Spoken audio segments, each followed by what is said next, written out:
नमस्कार दोस्तों, आज मैं आप लोगों के साथ संतोष श्रीवास्तव जी द्वारा लिखी कहानी एहसान लेकर आई हूँ। अंधेरा हो चला था।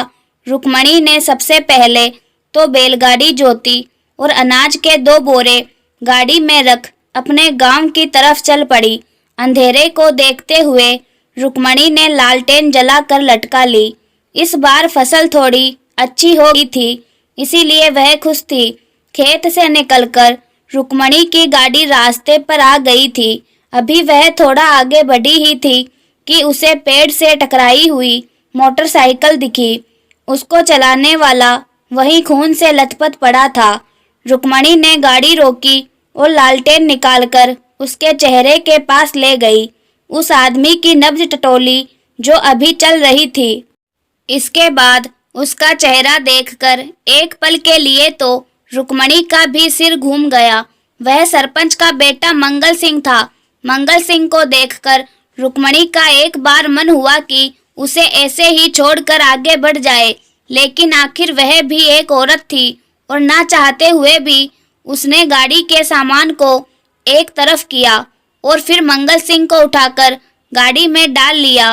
वह चाहती थी कि जल्द से जल्द मंगल सिंह को वह सरपंच के हवाले कर दे। इसी के साथ पुरानी यादों ने रुक्मणी के जख्मों को ताजा कर दिया।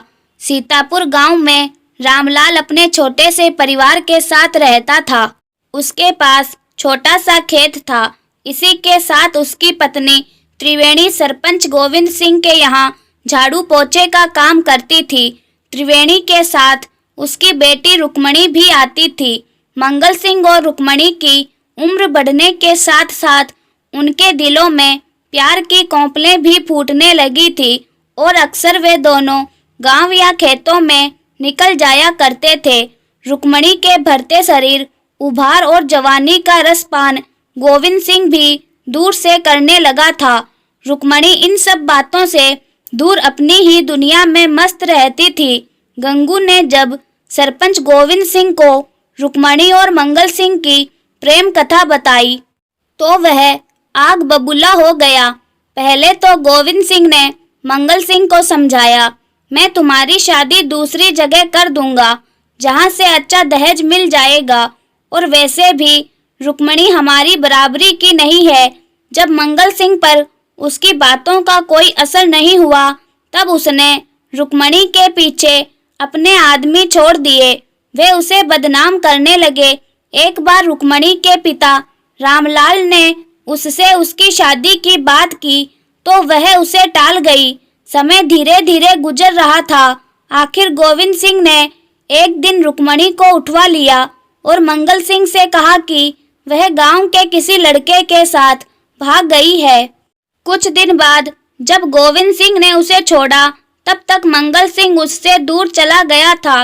रुक्मणी में जिंदगी जीने और हालत से जूझने का हौसला था, इसीलिए वह इतने पर भी टूटी नहीं। थोड़े दिन बाद इसी गम में रुक्मणी के माँ बाप भी चल बसे, लेकिन इन सब हालात ने उसे और भी जुझारू बना दिया था। इसके बाद रुक्मणी ने खेतीबाड़ी को खुद संभाल लिया और पास के दूसरे गांव में रहने चली गई। अमीर घराने की लड़की मंगल सिंह के साथ ज्यादा दिन नहीं निभा सकी और एक दिन वह भी उसे छोड़कर चली गई। इसके बाद मंगल सिंह पागल जैसा हो गया, क्योंकि बाद में उसे भी रुक्मणी के साथ हुए गलत व्यवहार के बारे में पता चल गया था।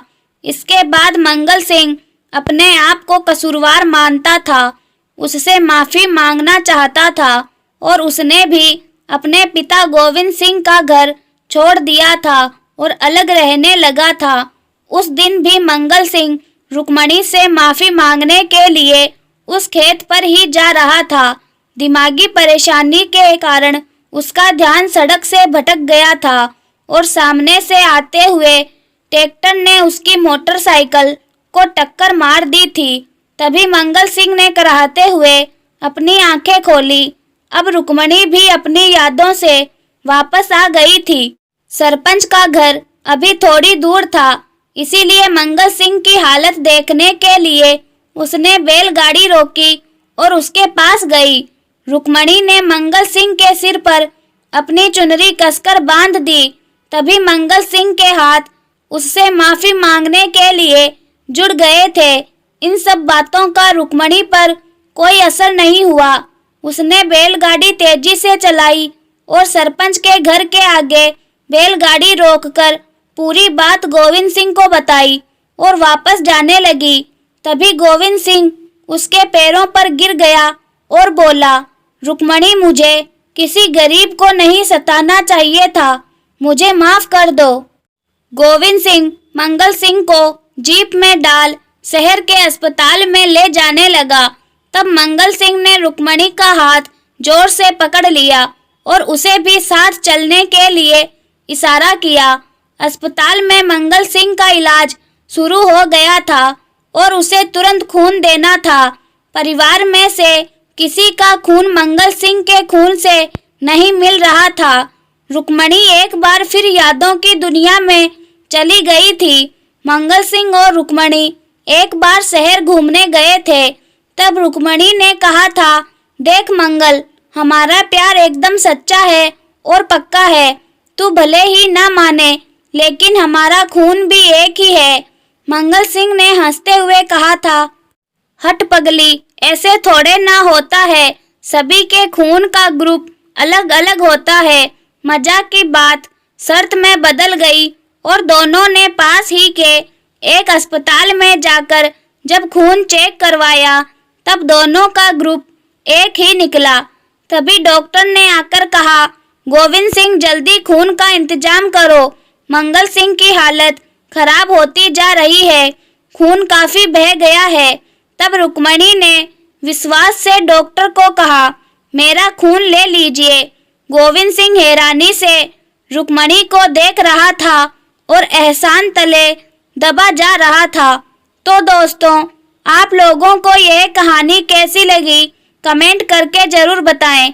कहानी अच्छी लगी हो तो लाइक करें और चैनल पर नए हैं तो चैनल को सब्सक्राइब जरूर करें और हाँ, बेल आइकन को दबाना ना भूलें ताकि आने वाली कहानियों की नोटिफिकेशन आप लोगों को सबसे पहले मिल सके।